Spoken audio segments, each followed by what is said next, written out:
was interesting. We're going to have it be sustainable. We're going to be competitive every year. 90 wins, winning the division. I don't know. I haven't heard Kennedy that out on the limb in a while, I don't think. No, he was very surprised they were able to get Garrett Crochet. Yeah, he was shocked by that. Didn't expect that. Didn't see that one coming. So they added 2 front-of-the-line rotation guys, right? Crochet and Walker Buehler. Buehler. I guess we're putting him in that bucket, I guess we are. And he says, like, they're good for the future. Okay, not to start off as a negative Nelson. How long is Garrett Crochet under team control for? This year and next. How long is Walker Buehler under contract for? This year. Okay. That's long-term? Oh, yeah. It's this season, basically. Yeah, it's long. I mean, September's a long time away. So we tried to get Juan Soto. Remember that? We tried to. We were in on Soto, didn't get him. And then we got these 2 pitchers for a year. It's like, I like Garrett Crochet a lot. I think Garrett Crochet is going to be good. It's all projection with him. Right there, he hasn't thrown a ton for in his career at all.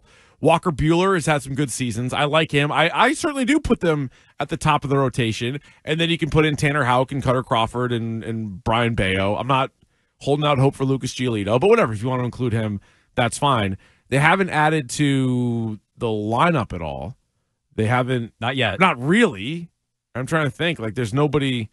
The big acquisitions are their starts, which is good. It's a good place to start. I think you do increase your win total just from the outside, like previewing the year. I think they're definitely a lot better.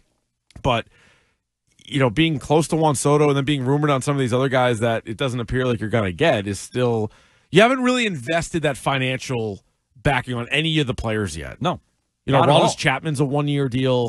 You're screwing over Jarren Duran out of $500,000. You're fighting with Jarren Duran over $500,000. So, right. Forget paying anybody in a big way like Juan Soto, $700 million. I thought they'd at least be in on somebody, and maybe they still will be. You know, maybe Bregman is a name that's still out there that they could go get. Although I heard Ken Rosenthal talking about this, and he's like, well, basically the Red Sox are calling everybody's bluff. Giants aren't going to sign him. Tigers aren't going to sign him. So we're just going to say, you have nowhere else to go. You have to come to us, and we're going to try to get you on a deal. Mm-hmm. Which, again, means they want the deal. They don't want the player. They want the deal. And Garrett Crochet is a deal. They traded for him. They gave up real prospects. Yeah. But they're not paying any money. No. Walker Buehler, they're not paying any money. Aroldis Chapman, it's a 1-year deal. And who even wanted him in the first place?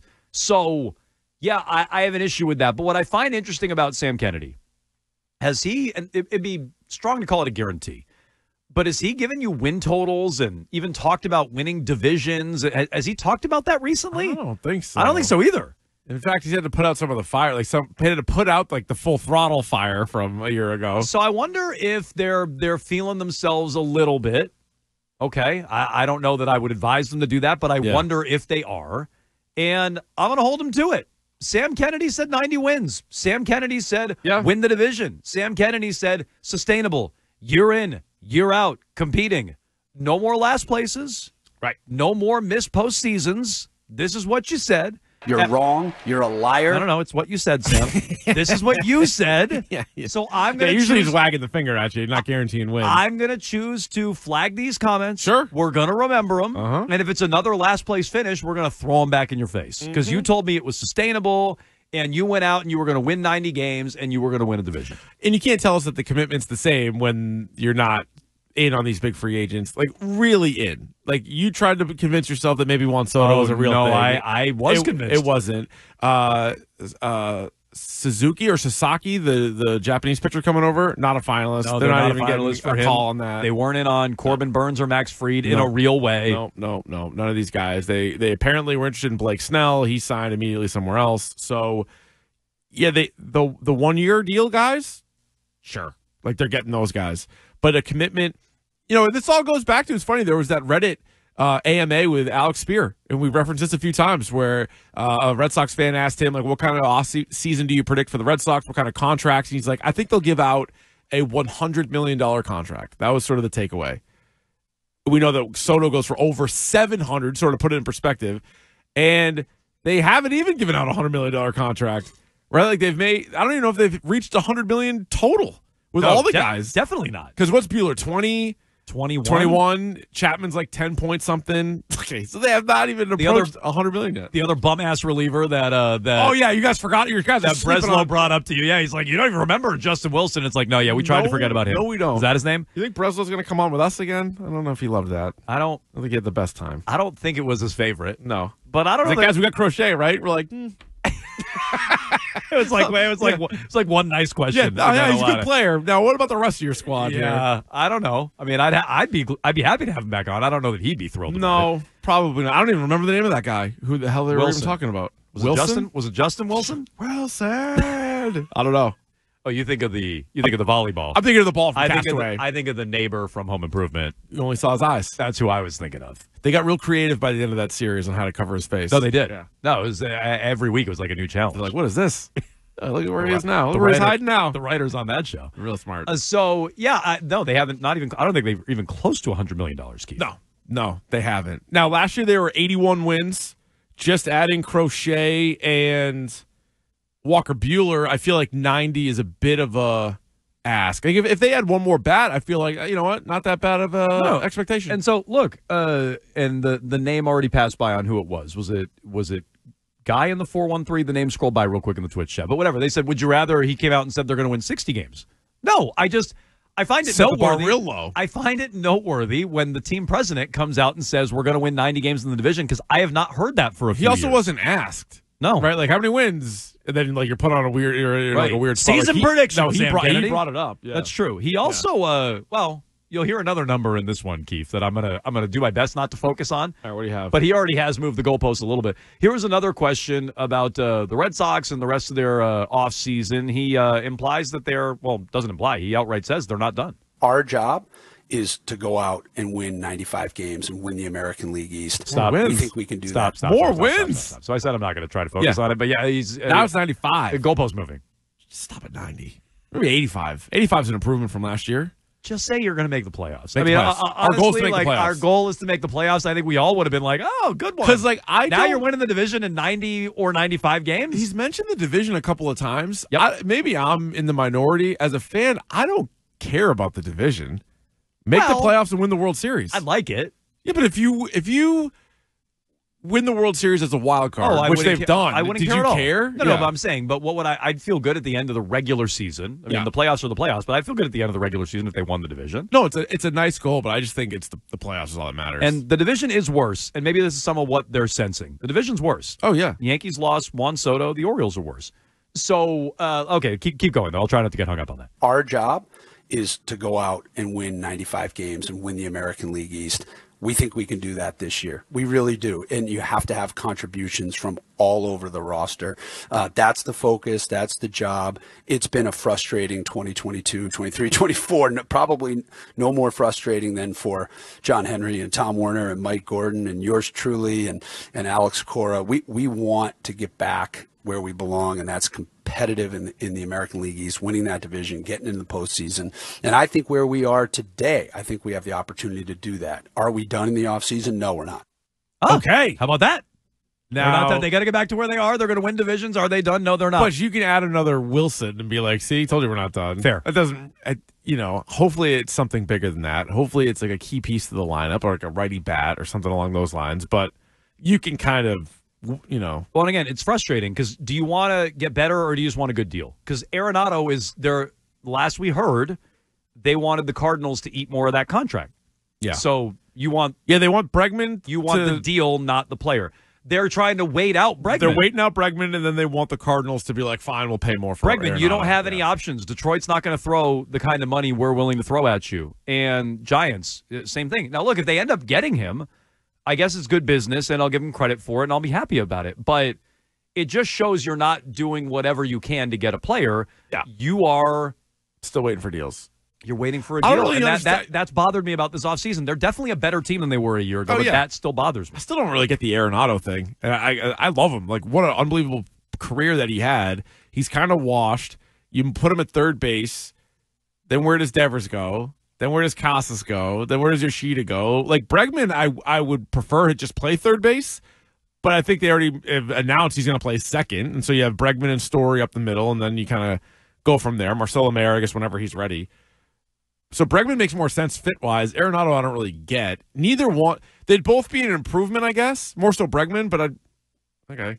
It's not like Vladimir Guerrero Jr. or something like that. And if you need the Cardinals to eat a bunch of money, that's what just, does that even say you're about it? still Yeah. not the Boston Red Sox that you used to be. You're still not the bully on the block. You need the St. Louis Cardinals to eat money to take on one of their players. Guy, please? Yeah. Like that's They need sad. Chaim Bloom to eat money. Oh, that's right. Is he the head of that or no? I didn't even think. Or is about he just that. like there? I think maybe next year he takes over, but he is very much heavily I didn't think involved. about that. Is there any reason? Isn't that a reason to make a trade with the Cardinals? I get like Chaim Bloom probably wants some of his players. That makes sense. Why the Arenado? Oh, I didn't even think about that. Good observation by Nick. Mm-hmm. So yeah, maybe Chaim Bloom wants some of his guys because he loves all his prospects, as we know. And look, I'm fine with dealing with Chaim Bloom. He made sucky deals all the time. I'd be fine with that. I didn't even think about that.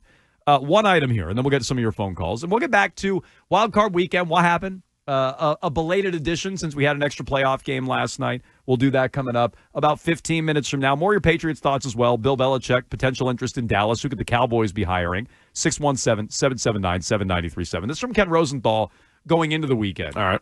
Andy Hart told us about this column going into Fenway Fest, and I think it's just interesting to bring this up.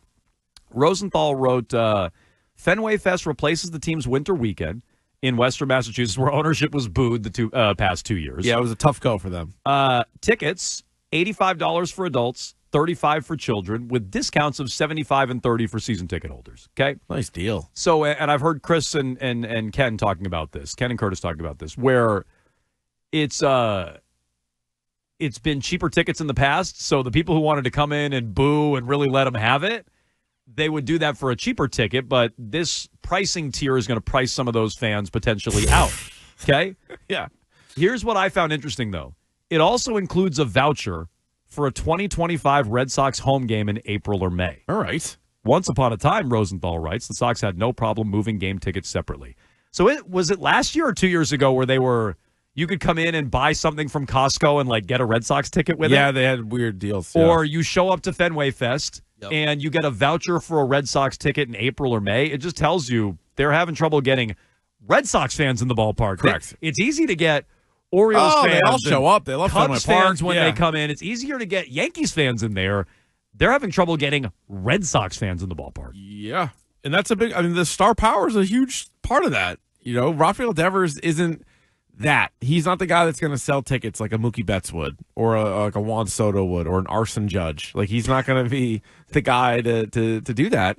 And so it starts with wins, too. Like, wins are important, and you want that combination of the star power with the wins. And right now, they're still not there. They're definitely better. Maybe Garrett Crochet will at least turn into that once-a-week guy, that appointment television, appointment radio guy like Pedro was, or even Chris Sale was for a couple of seasons. Like, maybe Crochet can be that again. Maybe. And hopefully he is.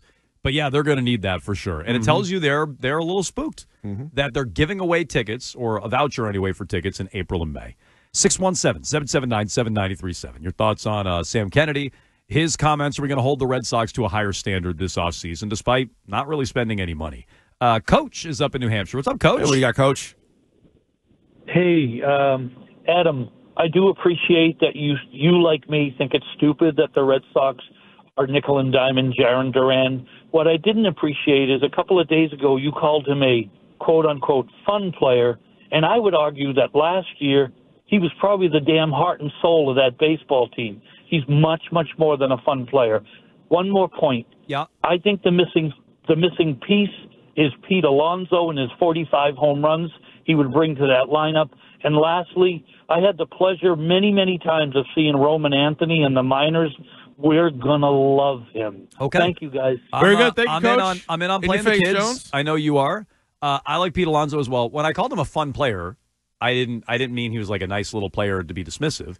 I don't think he's a leader, so I'll stand by that if that's what he's taking issue. No, I don't think he's a leader, but I think like the way he plays, like that kind of thing. Like, he played every day except for the incident there. Yeah. Played 160 games. He's a 20-20 guy. He's a good leadoff hitter. I meant he's a fun player as a compliment. They don't have any fun players. There's nobody that you really want to watch that you're entertained by to tune in. He's the closest thing. When I said fun player, he's the closest thing to must-see TV, the thing we were just talking about with Agreed. Crochet. Yeah. He's the closest thing they have to it. It's not Devers. No. No one tunes in and they go, oh, my God, Rafi Devers is at bat? No, Duran he steals home. He, is hitting the home runs in the All-Star game. Like, Duran is actually a fun player to watch. So that's what I meant by that. I didn't mean fun as dismissive. No, not an insult. He's a guy to tune in and watch. He's legit. He's really good. Pete Alonso he mentioned, and this is a take that Nick has had, that he hit 53 home runs as a rookie. That was the juiced ball season, right? Yes. That was the year Christian Vazquez hit 23 home runs. He never hit double digits again. Okay. So the ball was wound like catch strays here, but leave Vasquez out of this. The ball was wound a little tight. No, but he is a power hitter, and 2 years ago he hit 46. That's a monster season. This past year he hit 34. And if you're looking for like a big old righty stick, put at first base, I'd be in on Pete Alonso. Alonso or Casas, just in a vacuum. Alonso. Yeah. And then hopefully you get something for Casas as well. If I'm moving Tristan Casas, they need to be getting someone like that. Because don't you hope aim Casas higher than Arenado becomes Alonso? Yes, 100%. 100%. Probably with a higher average, but that kind of power and middle of the order presence. Yeah. Matt's in Rhode Island on Sam Kennedy. Go ahead, Matt. Hey, I don't know if Sam Kennedy led off the winter weekend by telling everyone that he grew up less than a mile from Fenway Park, but it's not kind of his go-to. Has he ever said that before? No. I'd actually never heard that before. Yeah. Never talks about it. Yeah. But anyway, it's such a Ponzi scheme that they're running because the next carrot they're going to dangle is all the prospects. And, they had the $700 million to spend, but now they don't spend anything. So it's just like, this is what it is right now. Going 95 to 90 wins to probably 82 during spring training, just missing the wild card. But they just go sign Bregman, like just do it. And like you guys are just saying, like what's all the back and forth? Like I don't get it. But well, look, Matt, if they get him, I won't care that it took I didn't care that it took forever to sign JD Martinez. I didn't care about that. Yeah, as long as the guy doesn't get off to like a really slow start, and you wonder if that impacted it. Like other than that, you won't even mind. That's fair. And you don't want to sign him like March 20th. And I also don't care if John Henry spends $250 million, $150. Like I don't care. It's not my money. You're getting the player either way. In that scenario. So if they get him, I'll back off on this. But in the meantime, it underscores that they weren't in love with Bregman. They're in love with the contract. And that they seem to operate that way too often for my taste. I'm okay with playing the kids. What I don't like is the excuse the last few years of we're playing the kids. Wait till all the kids get here. Just wait till these prospects get here. Well, they should be ready. And then you trade all the prospects. Right. For guys like Garrett Crochet, who I like, and I'm okay with that trade, but like that's another cheap guy. Are you ever going to spend money, or were you just selling us on the future of the prospects as a justification to not spend money in the meantime? Because I don't know if like Roman Anthony or Christian Campbell is ready for opening day, but if they don't sign anybody else, it feels like they better be. Like that's how I view it, right? If you sign Bregman, you're like, all right, we can wait a little bit now on Campbell, or if you or certainly Marcel Lemaire, because we assume Trevor Story will be healthy, at least for the start. Vaughn Grissom or Christian Campbell? Campbell. Oh, my God. I don't want to see Vaughn Grissom again. Me neither. And I know he's young-ish, but, like, fine. I'm good. I'd rather see a guy who people think is a legit generational prospect in the minor leagues. Roman Anthony is the top prospect, according to a lot of these outlets. I would like to see him play. So, like, him or Wilyer Abreu, I'm okay to flip Abreu for something else and play him. If you can get something for Abreu, sure. I'm okay to do that. And if it's not right away on opening day, shortly thereafter.